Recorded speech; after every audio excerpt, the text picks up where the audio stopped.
Hello students, class 7। अब हमारा chapter number 2 पढ़ेंगे हम ज्योग्राफी के अंदर composition of our planet.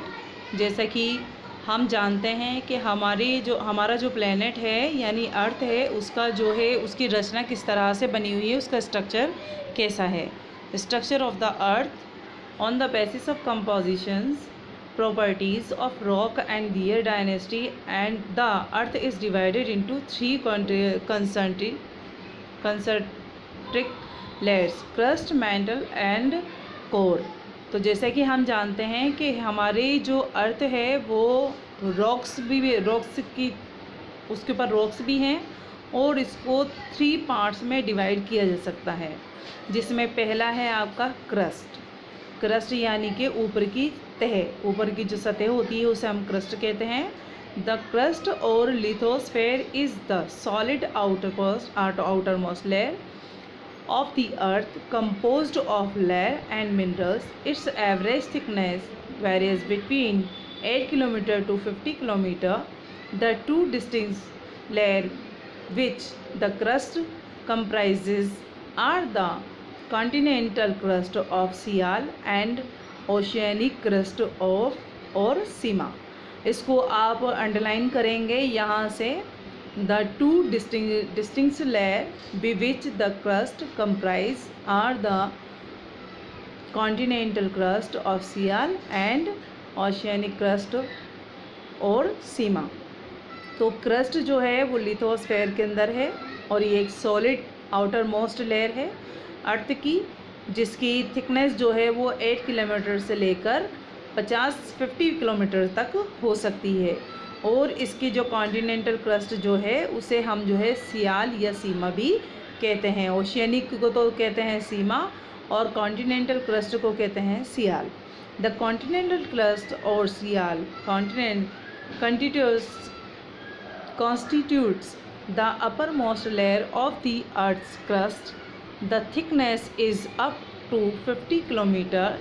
It consists of lighter rock rich in silica and aluminium.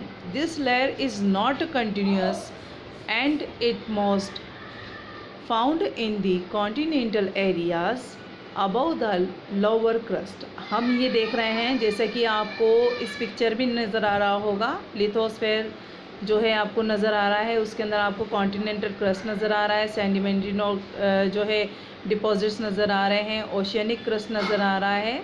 तो इसी तरह से ये 50 किलोमीटर की थिकनेस इसकी होती है, 8 किलोमीटर से लेकर 50 किलोमीटर तक। और इसकी जो लाइटर रॉक्स जो होती हैं वो काफ़ी रिच यानी कि बहुत ज़्यादा यहाँ पर सिलिका और एल्यूमिनियम पाया जाता है। इस लेयर के अंदर लगातार यानी कंटिन्यूस तरीके से mostly found in the continuous area नहीं, इसमें लोअर क्रस्ट में मौजूद नहीं होती है। इसी तरह से द लोअर क्रस्ट और the Seema is a continuous layer forming an extremely thin ocean floors. It may range from a few meters to 10 kilometers in thickness. The main minerals of this layer are silica and magnesium. इसकी जो lower crust जो होती है, जिसको हम सीमा के नाम से भी जानते हैं, और कंटिन्यूस लेयर जो होती है वो फॉर्मिंग होती है एक्सट्रीमली तरीके से ओशन फ्लोर्स की तरफ।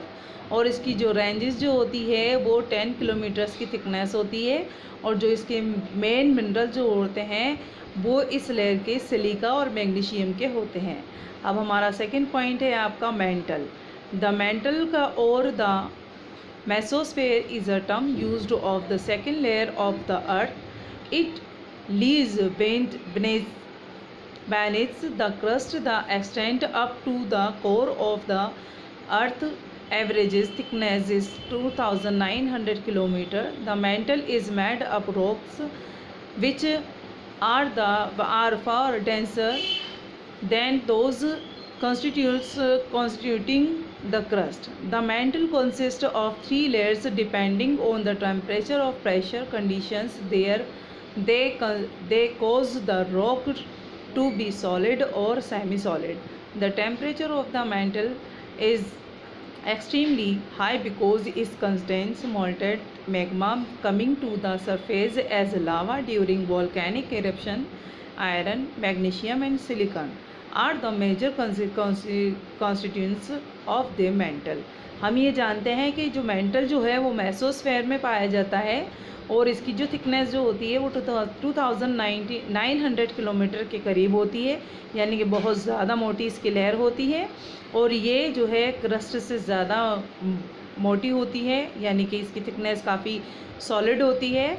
और ये जो है मेंटल जो है 3 लेयर्स में डिपेंड होती है। एक होती है टेम्परेचर, प्रेशर, कंडीशंस, और इसके ऊपर इसी तरह से आप इसका जो कारण देखेंगे वो देखेंगे कि यहाँ पर सॉलिड तरीके से रॉक्स होती हैं, जिसे हम, और सेमी सॉलिड रॉक्स भी यहाँ पर जिसे हम कहते हैं। और इसका जो टेम्परेचर जो होता है वो मेंटल एक्सट्रीमली हाई होता है, बहुत ज़्यादा होता है। ये मॉल्टेड होती है, मॉल्टन होती है मैग्मा के अंदर, कमिंग टू द सरफेस, और ये लावा के रूप में सरफेस पर वोल्केनिक एरप्शन के रूप में आयरन जो होता है, मैग्नीशियम जो होता है, सिलिकॉन जो होता है, वो मेजर तरीके से ऊपर की तरफ आते हैं, जिसे हम वोल्केनिक लावा कहते हैं। यानी कि लावा जब ऊपर आता है तो वो सब इसी लेयर के यहाँ से आता है। इसकी थिकनेस काफ़ी होती है तो ये कभी तो बाहर नहीं निकलता है, मगर कई ऐसी जगह होती है जहाँ पर ये जो इसकी थिकनेस जो होती है वो काफ़ी मेल्ट हो जाती है और वो ऊपर की तरफ आने लगती है। The upper most mental of solid rocks extend from the crust downwards to a depth of 75 km to 100 km. The middle mantle has an approximate depth of 300 km because of the intense heat the rocks and partially molten and therefore is a fluid state. This layer is also called the asthenosphere. The rocks of lower mantle are solid due to heat and pressure.